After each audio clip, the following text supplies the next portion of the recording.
All right, let me ask you please to open your Bibles to the book of Acts, Handelinge chapter 23, Acts chapter 23.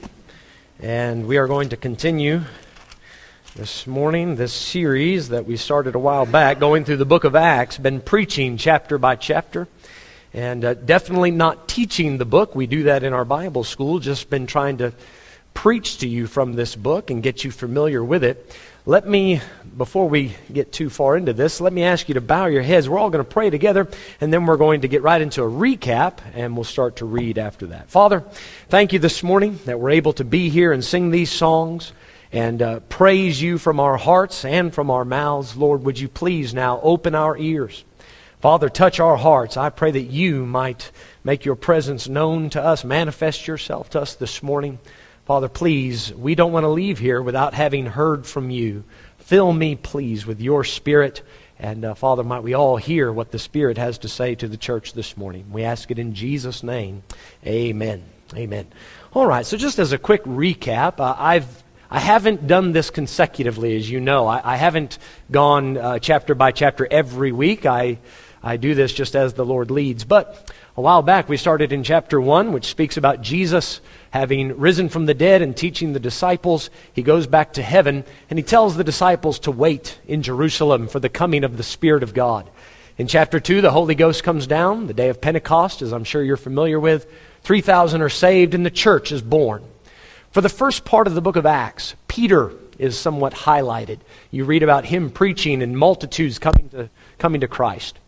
And you get Peter for about the first 10 chapters, the focus is on him. And then Peter, he slowly begins to fade out of the limelight. And the Apostle Paul, the spotlight kind of turns to him. By Acts chapter 9, he was Saul at that time. He got saved. And then by Acts 13, he is sent out as a missionary. His name is changed to Paul in the 13th chapter. Chapter 13 and 14 is Paul's first missionary journey. In chapter 15, you have this major council meeting in Jerusalem. This is the time when Peter and Paul and all of the apostles get together and they make some very important decisions about what should be taught, what should be preached, and how exactly the gospel should be explained. By the way, the outcome of that meeting was that we're saved by grace through faith in the Lord Jesus Christ. We don't have to mix in keeping the commandments or church membership or baptism, simply faith by grace.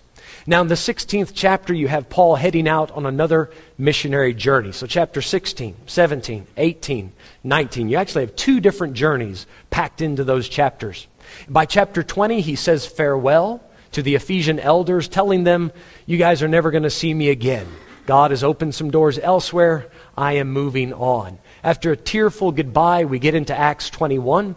And that's where Paul, with all the right intentions that one could muster, he goes to Jerusalem trying to do something good, only to find himself outside of the will of God. He ends up getting beaten. He's persecuted by the Jews there in Jerusalem. And the chief captain, the Roman chief captain, has to come and arrest/save him from the angry mob. And then in chapter 22, we read about Paul holding up his hand and saying, people, hearken, listen. And he explains to the Jews why his ministry is what it is and why he believes what he does. He basically gave his testimony.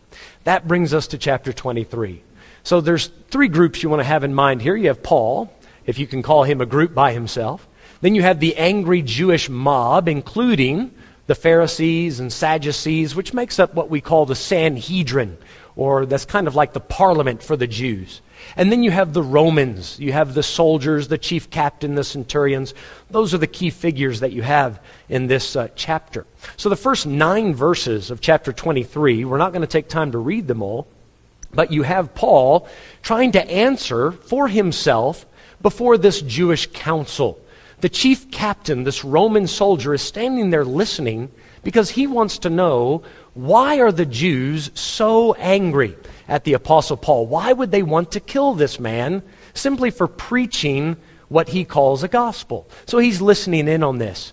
Paul, he has to think on his feet. He sees that there's Pharisees and Sadducees. And he knows that these two groups do not agree with each other.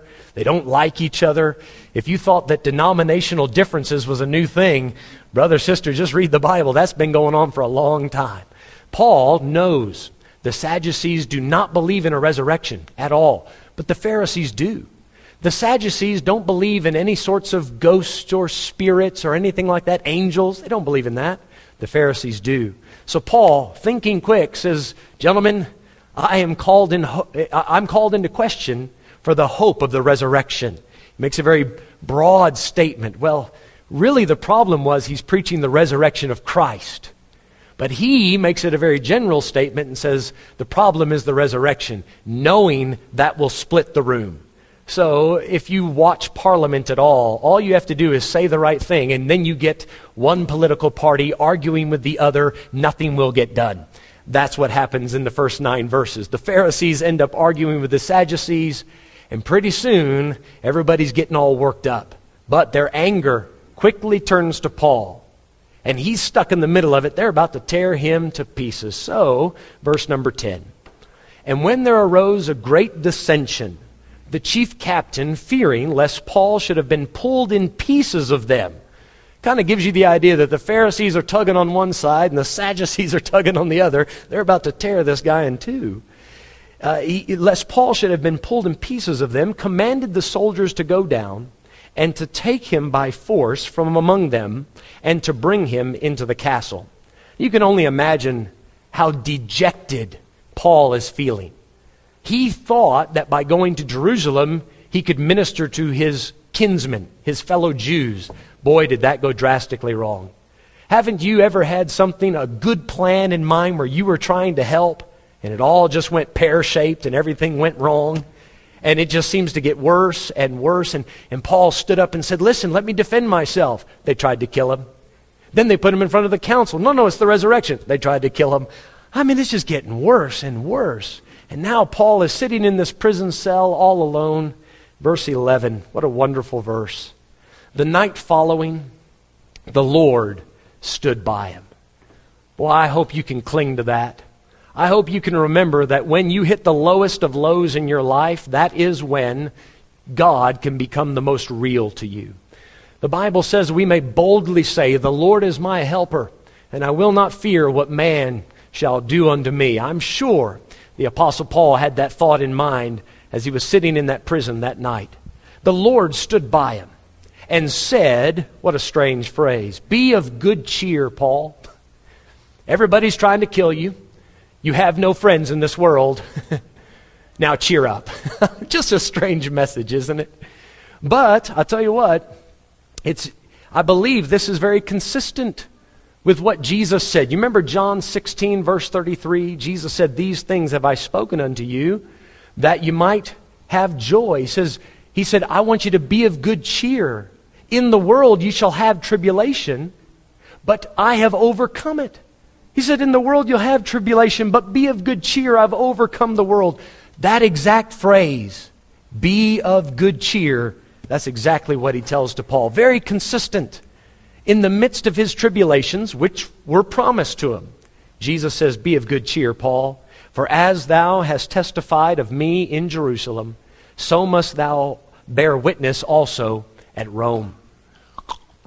This has got to be encouraging. Paul now, he knows that he got out of the will of God just a little bit when he went to Jerusalem. He didn't try to do anything wrong, but he did. But the Lord didn't give up on him. He says, don't worry, Paul, I'm still going to use you. You can still recognize my presence. I'll still speak directly to you, Paul. That must have been encouraging. I'm sure Paul, the next day, he wakes up refreshed and encouraged. Says, you know what? I'm going to try again. I'm not going to give up. Some of you, hopefully, I hope, this morning here at church, you're going to get encouraged and refreshed and walk out the doors and say, you know what? I was a bit weak in my faith, but man, this is just the encouragement I needed. I'm going to give it another shot. I'm going to try to be a better Christian and make a real effort. Look what happens, verse 12. When it was day, certain of the Jews banded together and bound themselves under a curse, saying that they would neither eat nor drink till they had killed Paul. I mean, it's getting worse and worse, and then Jesus steps in and says, hey, cheer up. And what happens right after that? Somebody else is trying to kill him. You know what this sounds like to me? Life. Sounds like life. Verse number 13, and there were more than 40 which had made this conspiracy.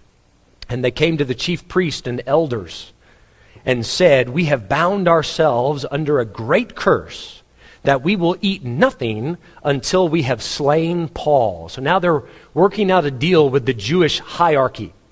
Kind of like Judas did when he gave up Jesus. You know, if you're going to follow Jesus, he said, the servant is not above the master. If they did it to me, they'll do it to you. And now Paul is experiencing that.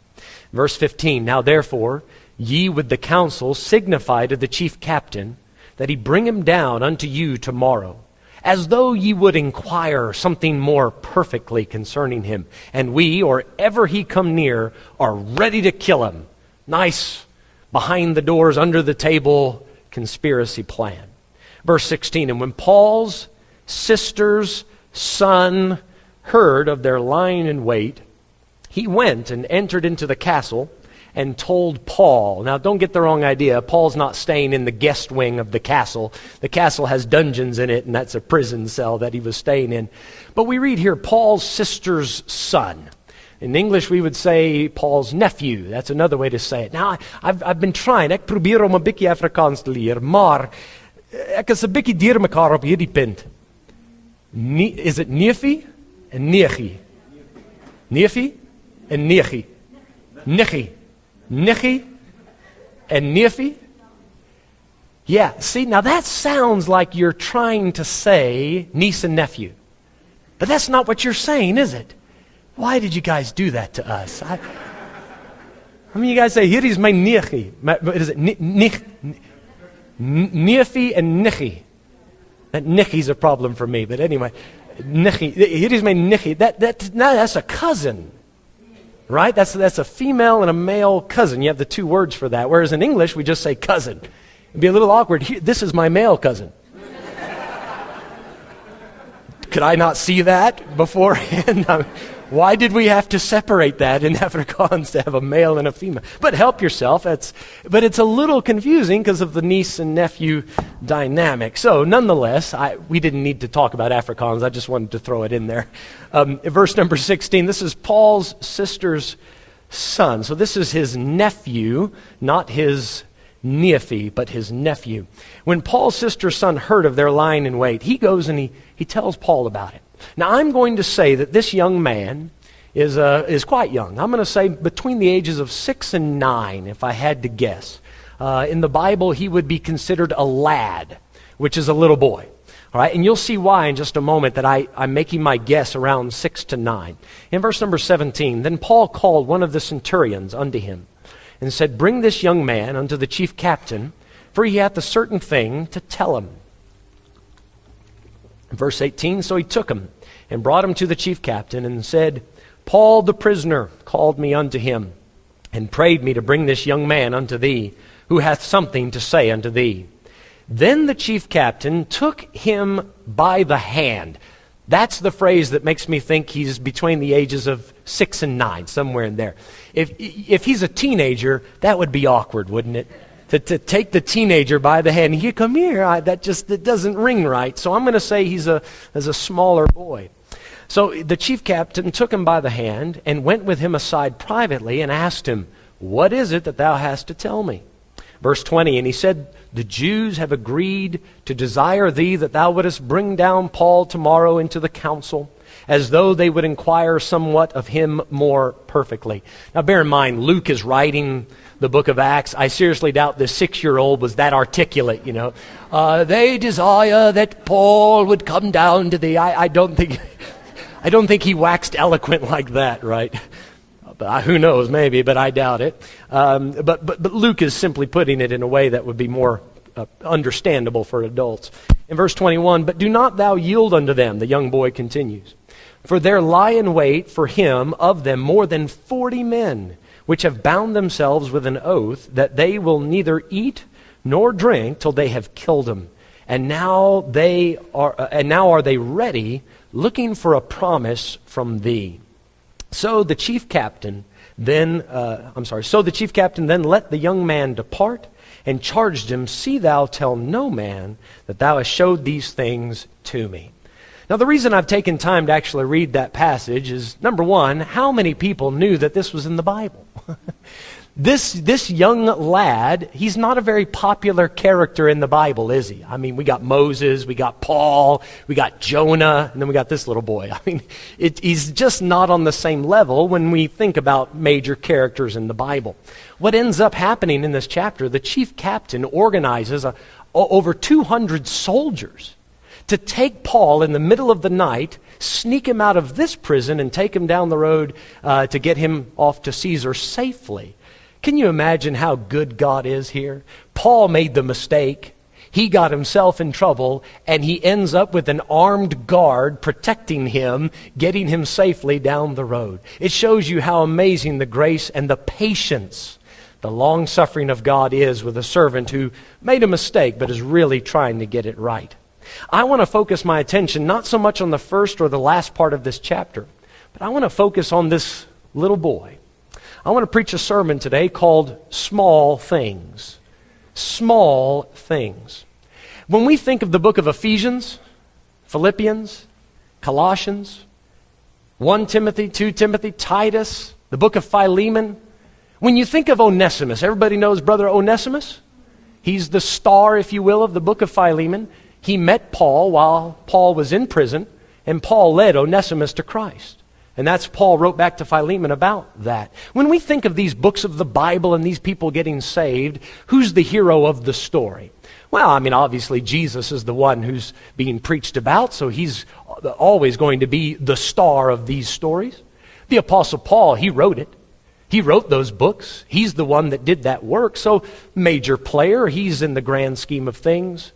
But how many times have you stopped to think that we should give some credit to this little boy for the book of Ephesians, Philippians, Colossians, and so forth? Because you realize Paul did all of those things. He wrote those epistles. He preached to Onesimus. All of that happened while Paul was in prison after Acts 23. And if this little boy had not spoken up, if he had not taken advantage of this unique, strange opportunity and did what he could have done, which really wasn't a major thing. He overheard a story. He delivered a message. In the grand scheme of things, it might seem very small. But without this small thing, we don't have some of the books that we have in our Bible. Without this small thing, there are people that wouldn't have been saved. Onesimus, some of Caesar's household, Caesar's family, some of them got saved because Paul preached to them from prison. And if it wouldn't have been for this little boy, those bigger things wouldn't have happened. I don't know if you're familiar with this song. God help me. I would love to sing it, but I still am not allowed to sing, and I'm afraid to wear out my voice before I finish the sermon, right? But there's a great song. It's called "Little Is Much When God Is in It." I've actually sang it here a few years back. How many of you know the song, heard of it? "Little is much when God is in it." I'm going to do my best to read it in a singing way, if that's possible. "In the harvest field now ripened, there's a work for all to do. Hark, the voice of God is calling, to the harvest calling you. Little is much when God is in it. Labor not for wealth nor fame. There's a crown, and you can win it if you'll go in Jesus' name. In the mad rush of the Broadway, in the hurry and the strife, tell of Jesus' love and mercy. Give to them the word of life. Does the place you're called to labor seem so small and little known, like Potch?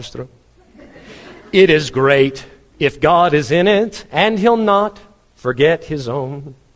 Are you laid aside from service, body worn from toil and care?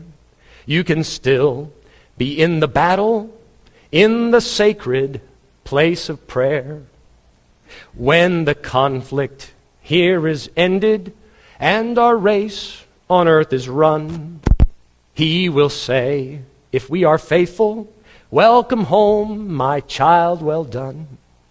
Little is much when God is in it. Labor not for wealth nor fame. There's a crown, and you can win it if you'll go in Jesus' name. Isn't that a wonderful song? What a great, great message. And I believe it fits perfectly with what we're reading today. You know, sometimes life requires our utmost attention on big events. And there are times, major sicknesses, you have big deadlines at work, you have big family problems, you have surgeries. There's some things that require so much of our time, attention, and focus that it's very easy to only look at the big things and we begin to ignore, despise, or discount these smaller but very important and integral parts of life. When you think about it, I don't think anybody would be ashamed to get to heaven and for Jesus to look at them and say, well done, you accomplished exactly what the Apostle Paul accomplished. Would any of you feel bad about being on level with the Apostle Paul? I mean, who doesn't want to be such a servant? If you're saved, I assume you would like to serve Christ with all your heart, mind, soul, and strength. And what a compliment to say, well done, you measure up with Paul. We don't mind being an Apostle Paul. That's a big deal. But who is willing to take that backstage role? Who is willing to step out of the limelight and say, you know what? I'll just do the job of that faithful little boy. I may not ever accomplish the big things like the Apostle Paul. I may never minister to the multitudes. I'm just not built for that, but I'll do what I can with what God has given me. Whether it's big, whether it's small, you'll find me faithful to whatever God's called me to do. If I asked you, would you step up and be a Paul? That might be attractive to some, but then when we say, how about if I call you just to be the little lad? What if I were to say, I want you to work behind the scenes for Christ for the rest of your life? I'll tell you the problem, the challenges with this, and I think there are two main ones. Number one, there's a lack of recognition for the smaller things.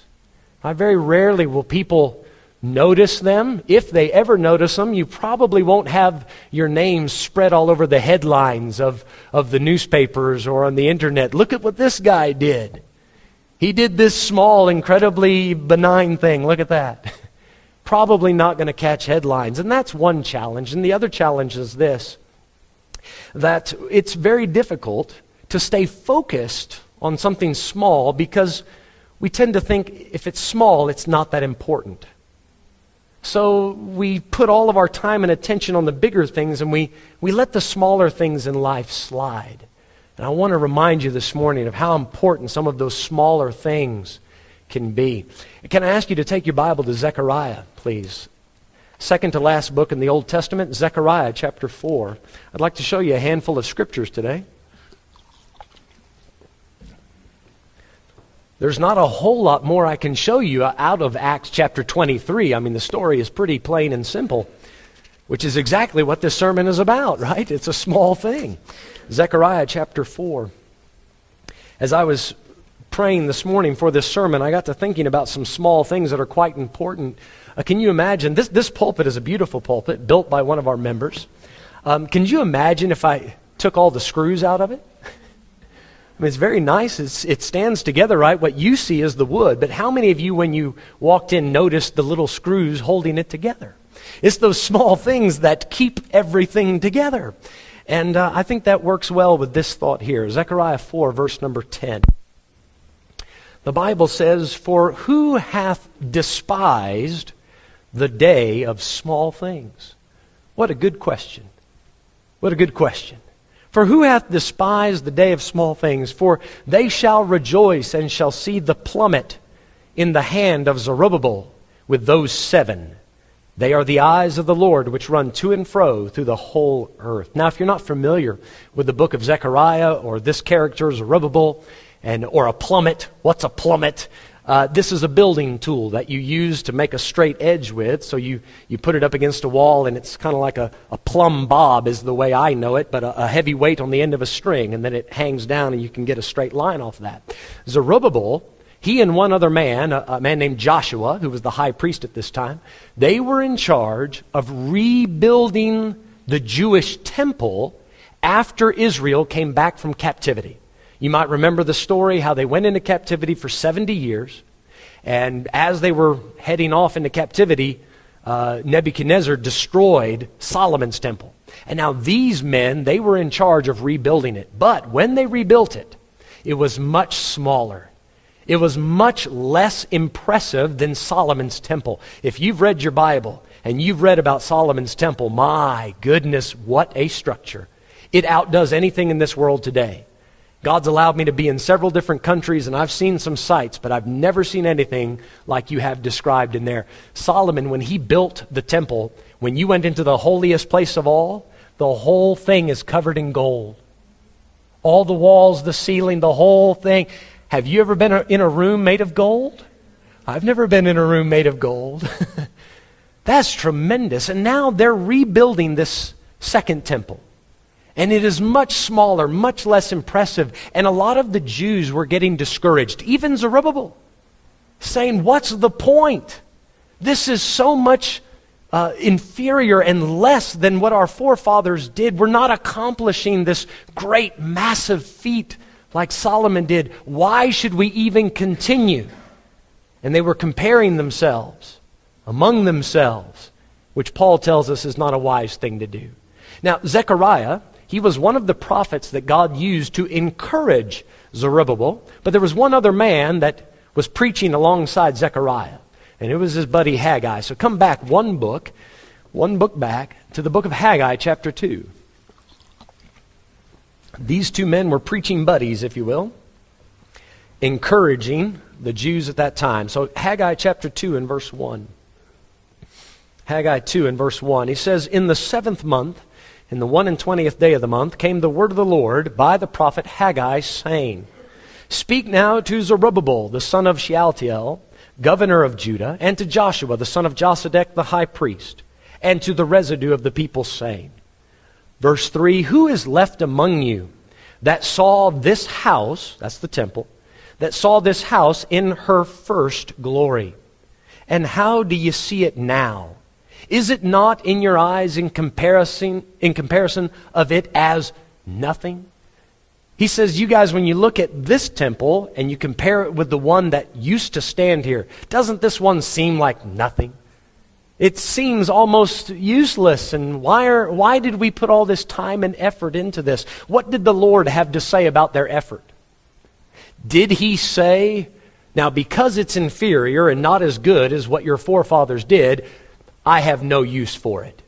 Tear it down, knock it down, I'll never meet with you there. How dare you give me some second rate? That's not what the Lord said. Look at verse number 4. Yet now be strong. He acknowledges that the second temple isn't as big as impressive as the first. He gets that. He doesn't deny that. It's okay to say Paul did bigger things than the little boy. We can acknowledge that. That's okay to say. But that doesn't mean that what the little boy did is not important. When we say that the second temple wasn't as impressive as the first, it doesn't mean the second temple is useless. You say, Brother Mike, what are you saying? You might look around and go, that guy's doing something for Christ. That lady's really a good Christian. Man, I wish I could do what they're doing. Listen, you do what God's called you to do, big or small. At the end of the day, God can use whatever He's gifted you to do. It's not about how it compares to other people. It's about you doing what you can with the grace of God and being content with it. Paul said in 1 Timothy chapter 6, godliness with contentment is great gain. Great gain. You know why I think a lot of people get stressed out and depressed, not only in the Christian life, but in life in general? Because I think this world has programmed us. Especially if you watch a lot of TV and these reality game shows and stuff, it's all about competition and being the best, and you got to outshine everybody else. And if your business isn't bigger and better and you make more money than the next guy, you've somehow failed. When did it ever get into our psyche that I've got to be the worldly version of successful in order to be useful to God? But somehow that has crept into our minds. And then when we don't live up to this world-made standard, now all of a sudden we begin to criticize ourselves. We get depressed, we get stressed, we throw our hands up in the air and say, what's the use? It's not as good as these other people I've seen on TV or in my own life. What's the purpose? There might be a big purpose to it. Little can be much if God is in it. In verse number 4, he says, Yet now be strong, O Zerubbabel, saith the Lord, and be strong, O Joshua, son of Josedech, the high priest, and be strong, all ye people of the land, saith the Lord, and work, for I am with you, saith the Lord of hosts. He says, guys, what you're doing isn't as impressive as what Solomon did, but I'm still right here with you. And I still want you to do the work, and your work is still important to me. Even though the world might look at it differently, it's still useful.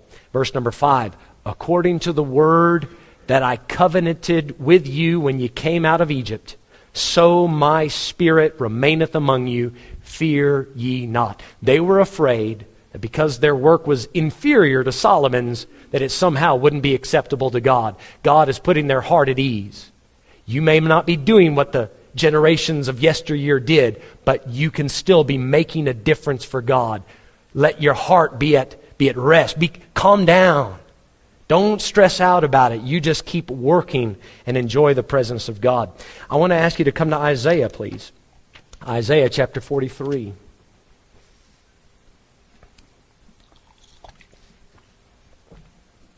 Isaiah chapter 43, verse number 22. Isaiah 43 and 22.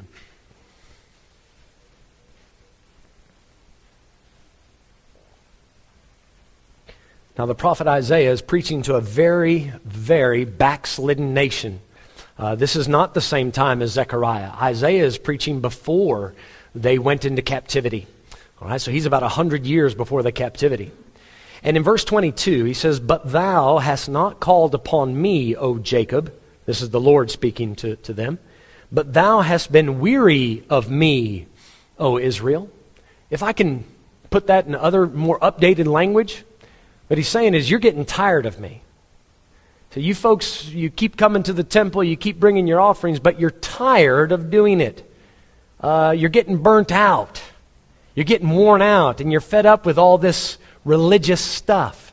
In verse number 23, watch what he says. Thou hast not brought me the small cattle of thy burnt offerings. You know what I've noticed? Whenever we begin to get tired in the service of God, the first things to go are the small things. Think about this. When somebody kind of cools off in their Christian life, they're not hot, they're not completely cold, they're not completely laying out of Christianity, they're just in that lukewarm phase. You know what happens? Not so excited about coming to church or reading their Bible or praying or telling others about Jesus or singing good hymns or all that godly stuff kind of, they begin to cool off a bit with that. And you'll still see them at church, but only if there's a big meeting going on. They'll be here for Christmas. And then again at Easter. Why? Those are big days.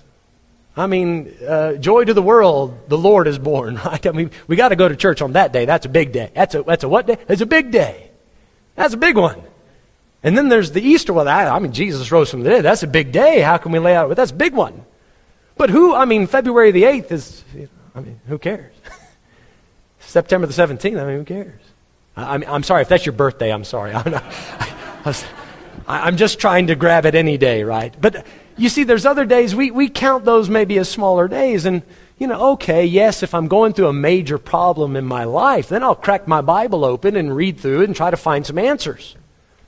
If something drastic is happening, I will go to my knees and beg God for help. But if it's just a Tuesday, it's really not that urgent. Why should I drop to my knees? I really don't have anything major. I think I can handle all the problems that are going on right now. Really don't have any need to read the Bible. And all of a sudden, it's the smaller thing, the things that we think are small, less significant, those are the first things to go when we get tired of God. He says, Thou hast not brought me the small cattle of thy burnt offerings. Now, Israel was supposed to bring the smaller cattle twice a day. One in the morning, one at night. And this was the daily burnt offering. And they stopped doing that. The daily things. Smaller things. They stopped it. But they didn't quit giving sacrifices. Look at the next part. Neither hast thou honored me with thy sacrifices. So isn't that strange? He says, you guys didn't bring the small cattle, but at the same time, you're not honoring me with the sacrifices. So were they giving sacrifices or were they not? Oh, yeah, they were giving sacrifices, but not to the Lord. Israel was worshiping idols left, right, and center. They were putting many things ahead of God. They had grown tired and weary of serving the Lord. The small cattle, let's leave those things off. He says, you guys, if you bring an offering to my altar, you're bringing the blind, the lame, you're bringing the second-rate throwaway stuff. You're not honoring me with what you bring, or you're taking those sacrifices and giving them to idols.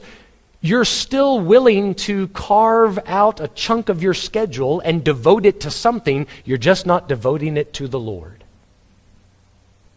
And sometimes when we get tired of God, those small things go, but we will still make time in our lives for the things we're passionate about.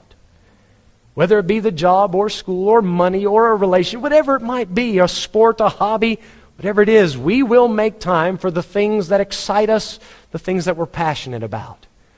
And at the same time, we'll begin to, one by one, drop those smaller things for God.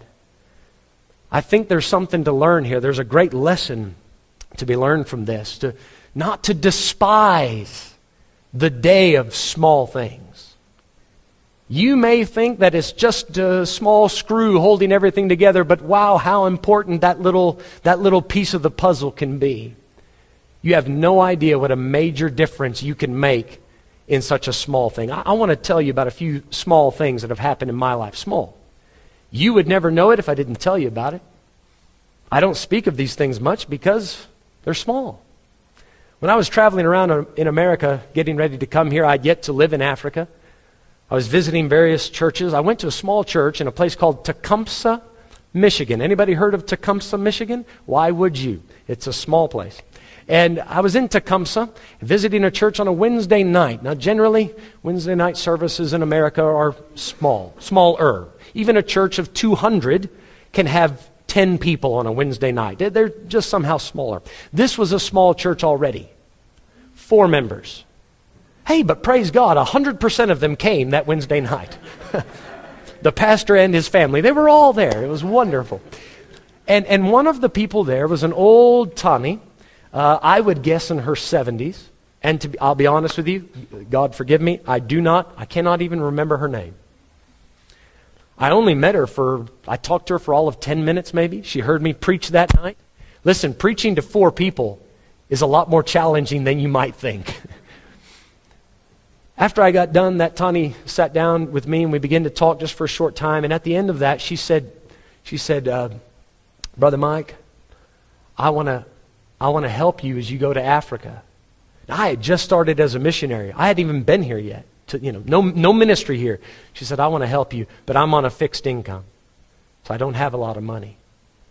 She said, but I'm going to carve out a small chunk of my income and send it to you every month. I'd like to give you $25.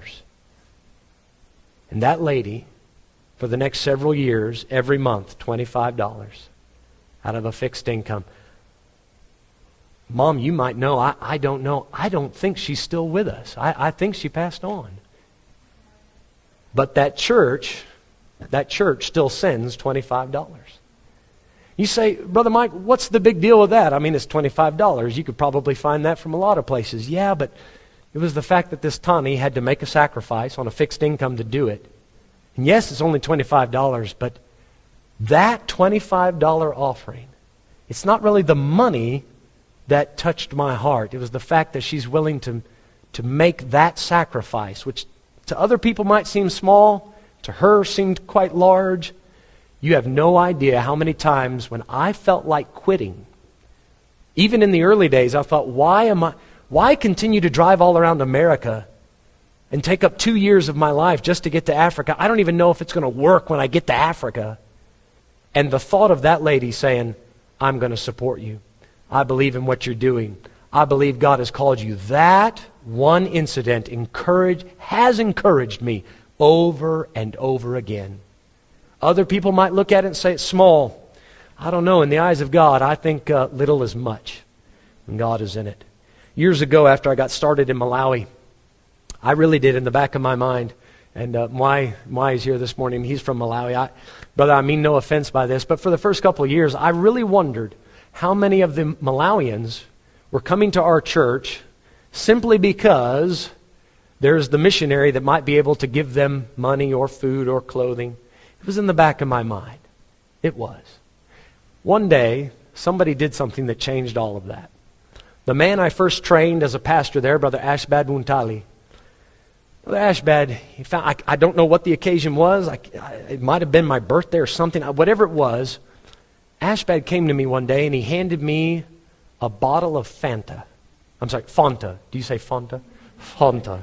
He gave me a Fanta. He gave me an orange Fanta. And I said, Brother, what's this for? He said, I bought this for you. Now see, in Malawi, you don't buy Fanta unless it's Christmas. On Christmas, yes, Mai? On Christmas, you buy a Coke. You get a Coca-Cola with your meal. You buy that for your family. Once in the year. Brother Ashbad bought me a Fanta of his own money. Brought it to me and handed it to me. Ice cold. He had just went to the market to get it. I said, what's this for? He said, just love you, brother. Just wanted you to know I'm thinking of you. This man, why would he do this for me? And it changed, I tell you, it changed the way I viewed ministering there. There were people there that were not just trying to wait around to get something. They were honestly appreciative of what they were hearing from the Bible and how the Lord was working in their heart. And he gave me a Fanta.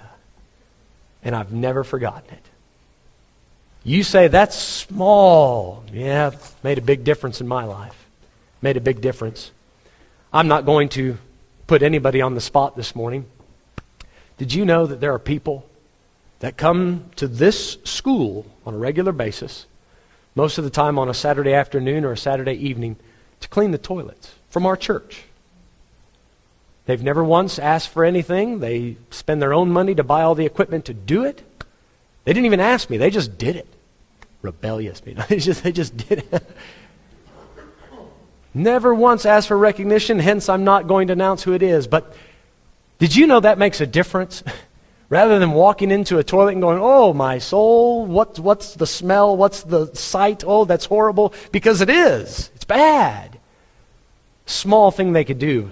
Tell you what, makes a difference. We have a small group in our church, the Cook Sisters. I don't know who's on that list, who bakes the stuff. But some of you ate it this morning. It made a difference. If you don't come back for the preaching, you might come back for the good Cook Sisters. I don't know. We have people that wash dishes every Sunday morning, every Sunday night faithfully. Maybe we should recognize them more often. Maybe we should say thank you more often. So the best I know how, I'm saying thank you now. Small things, but trust me, you get to heaven. If that's something you did for Jesus, I believe you're laying up treasure on the other side. Years ago when I was in Bible school, I started to do something. I would get little postcards. This is before texting and WhatsApps and all that. I would get postcards from our bookstore. We had a Bible bookstore. So our pastor was an artist. He'd draw a nice picture on the front, and then on the back is just blank, like a postcard. I would write a string of verses, just the address. So, Isaiah 30, verse 18, Psalm 23, 4. I would just write those addresses on the postcard, and while a friend wasn't watching, I would run up and sneak it into his Bible. And then I would go and sit back, sit at my desk, and I would watch that student come into class, my fellow student, and he'd be opening his Bible, and there's that postcard with all these verses. There were times I saw those guys sitting at the desk looking up those verses, and I saw a number of them sit there and just begin to cry. I didn't know what they were going through. Honestly, I did it just because I wanted to encourage them. I don't know if it made a massive difference in anybody's life. For a few of them, it made somewhat of a difference. I saw it on their face. Could you pass along a message to someone? Could you go out of your way to send a text message? To send an extra little WhatsApp? Hey, brother, thinking about you, care about you, love you, brother. How about you grab them before they leave today and shake their hand and just say, appreciate you.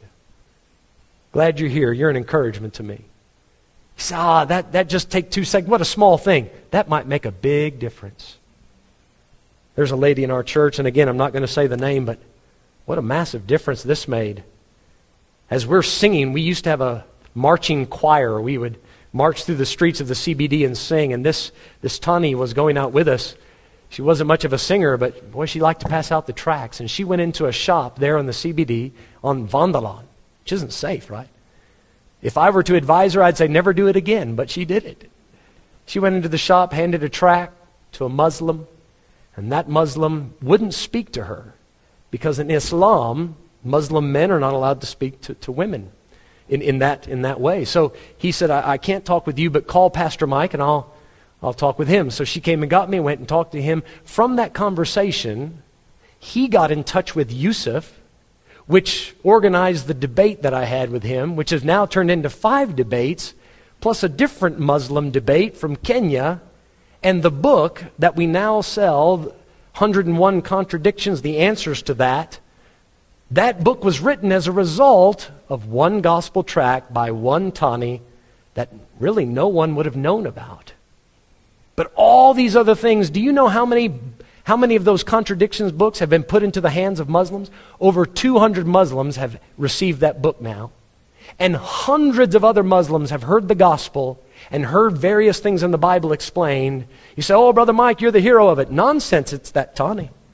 If it hadn't have been for her, none of those other things would have happened. That was the domino that fell and triggered everything else. I say little as much when God is in it. Let's come to John chapter 6, and we're going to finish up there. John chapter 6. John chapter 6 and verse number 5. John 6 and verse number 5. This is a story that I know all of you know. You're familiar with it. Even if you've never been in church, there's a good chance you know this story. This is the story of the feeding of the 5,000. All right? This is where Jesus takes some bread and fish and multiplies it, and everybody gets fed. Now, we know this story. It's a very popular one. But let me point something out very peculiar to the Gospel of John. John 6 and verse 5. When Jesus then lifted up his eyes and saw a great company come unto him, he saith unto Philip, Whence shall we buy bread that these may eat? And this he said to prove him, for he himself knew what he would do. Philip answered him, 200 pennyworth of bread is not sufficient for them, that every one of them may take a little. Now, 200 pennyworth, that is 200 days' worth of salary. That's a pennyworth. A penny is 1 day's salary in the Bible. 200 days of your salary. This is like 2/3 of the year.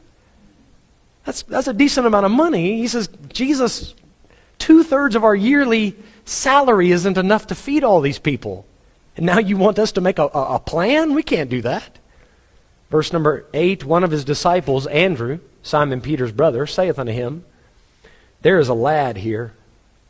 That word lad, you can also say a little boy. That's what it means, a lad. There's a little boy here. There's a lad here, which hath 5 barley loaves, and look at this adjective, and 2 small fishes. Now, why you got to point that out, John? Why you got to say they're small, right? I mean, if somebody's fishing, don't say that they're small. just say they're 2 fishes. The other Gospels don't say small. They say 5 loaves, 2 fishes. But this is the only Gospel that tells us anything about the size of the fish or the boy. Did you know that there's only 2 stories that you find in all 4 Gospels? Only 2. You have the story of Jesus' death, burial, and resurrection and everything connected to that. That's why we call them Gospels, by the way. The Gospel is the death, burial, and resurrection of Christ. Matthew, Mark, Luke, and John tell those stories, so we call them Gospels. So that story you find in all 4. There's one other story.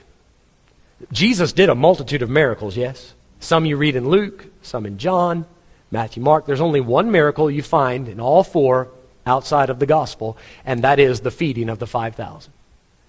When Matthew wrote it, he gave us the bare bones. 5,000 fed, 2 loaves, 5 fishes, or 5 loaves, 2 fishes, done. Mark, bare bones. Luke, bare bones. We don't get a lot of detail. John is the only one that mentioned the little boy. He didn't get a lot of recognition, did he? But if that little boy had been like most little boys, he wouldn't have given up his lunch. How are you going to take my lunch? I mean, take somebody else's lunch. I know he was hungry because that's why Jesus was concerned about feeding the multitude. Everybody was hungry. How are you going to take the food from a little boy? And that just doesn't seem right, does it? This little boy, who, by the way, is nameless. I have no idea who this little boy was. This nameless little boy with these 2 little fishes. At the end of verse 9, Andrew says, "But what are they among so many?" You know what his question is? Jesus, there's this little boy with this little basket and these little loaves of bread and these little fishes. What difference could that make? Is this useful at all? You know, you might get the thought stuck in your head sometime, I'm not making a difference for God. I'm not doing anything big. No one ever recognizes it. Why should I even try? Why would we take these loaves and these fishes and even attempt to feed 5,000 plus women and children? Why? Who in their right mind would do it? Let God get in it, and little turns to much. That's how the story ends. He says, make the men sit down. He gathered it and he began to multiply it, and the entire multitude got fed. Why? Because one little boy was willing to turn what he had over to Jesus and say, Jesus, use it however you see fit. I don't know how this could possibly make a difference, but you do with this as you please. Small things. Despise not the day of small things. I want to challenge you today. As you go out this week, you may not find an Apostle Paul moment. You may not be the headline of the book of Acts and preach on the day of Pentecost and have 3,000 saved. But would you please, this week, look for something small you can do to make a difference for the sake of Christ in somebody else's life. Don't look for the recognition. Don't even worry about how much profit it'll bring you in this world. Just head out and say, God, whatever I have, it's yours. Use it. And if I can make a difference, I want to take this small thing and let you multiply it. Let's all stand, if you would, please. Let's have our heads bowed and eyes closed for a moment. Heads bowed, eyes closed. You know what this little boy did? Caleb, you play something softly. I want you folks just to think on this for a moment. This little boy, he overheard that somebody was trying to put Paul to death. And he cared about Paul, and he didn't want Paul to die. So you know what he did? He took that message, and he went and told somebody. Friend, listen. The wages of sin is death. I've overheard it from the Bible that if you're a sinner, you're going to die. But I care about you. And more than that, Jesus cares about you. He loves you. He doesn't want you to die that second death. He doesn't want you to spend an eternity separated from Him. Friend, the gift of God is eternal life. And what I had to say today, this may not be some great shining sermon that forever sticks in your memory. Maybe today is just one more seed that gets planted. It's one more time that the Holy Spirit touches your heart and pulls you just a little closer.